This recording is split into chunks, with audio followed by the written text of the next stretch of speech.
Hey, Mark Meldrum, Meldrum's Monster Garage, and we're on day 3 of this engine teardown. I got a lot of the tins out to get sandblasted so we can paint them and look pretty, but now it's time to concentrate on the motor, and we're going to get this harmonic balancer off, and then we're going to get the timing cover off. So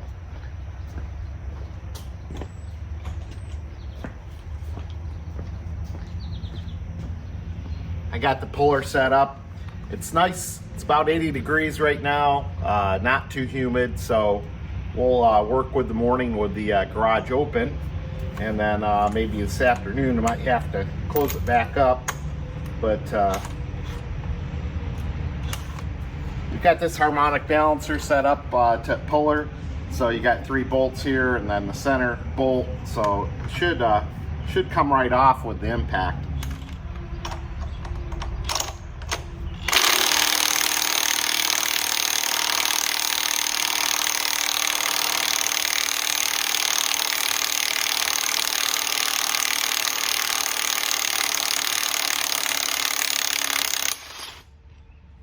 Okay, easy peasy. Now you got the whole thing off. Now let me pause and get some, I want to see if there's one of these plastic gears still in here, or if somebody's changed this over the years. All right, we got all the bolts off on the timing cover. And let's pop this off and see what we have. Did I get all the bolts? Missing one? Oh, it's on there. There's little tabs down here that kind of hold it on too. I got a little pry bar here, and I probably should loosen up the oil pan. All right, so now I've got I loosened up a few of the bolts on the oil pans. I'm not ready to take that completely off, just enough to pry this down a little bit so I could get this timing cover off, or you'll see what I mean. But let's see what we got behind here. Oh yeah, this is original timing chain set, and wow, this plastic is really worn down, and I can put this chain, look at how loose this chain is on this side. Yeah, that's original GM plastic. I'm glad I waited to order all my parts from Summit this morning, because I was thinking about this last night, and I thought, boy, we better look at that timing chain set.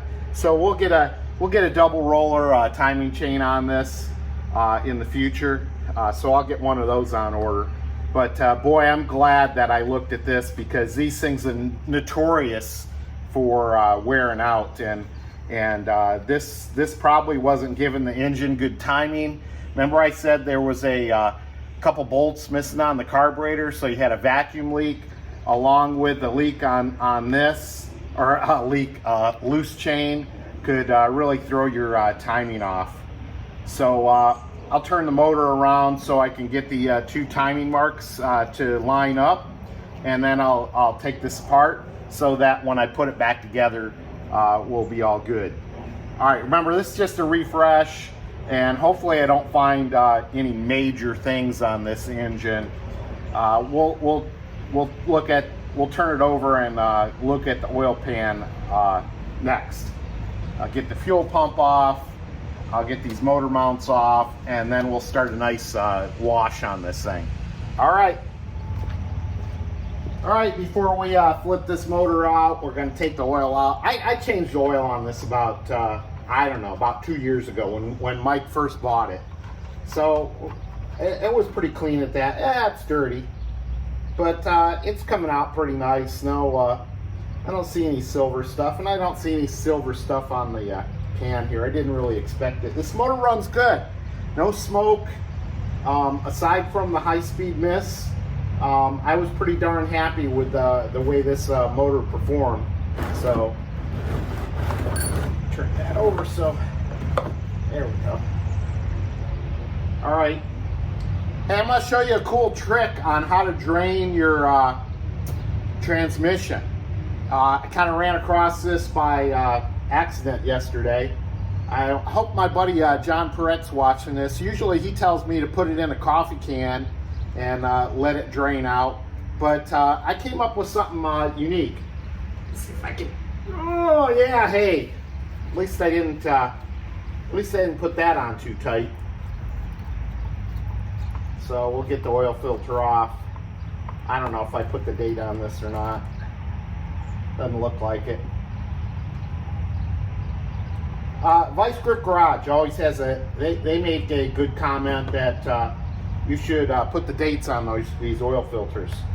I don't often do that, especially I'm used to doing my new truck where it says, hey, it's time to change the oil, and that's the way I do it. So I'll let this drain a little while, and then we'll flip it over and see what the bottom end looks like.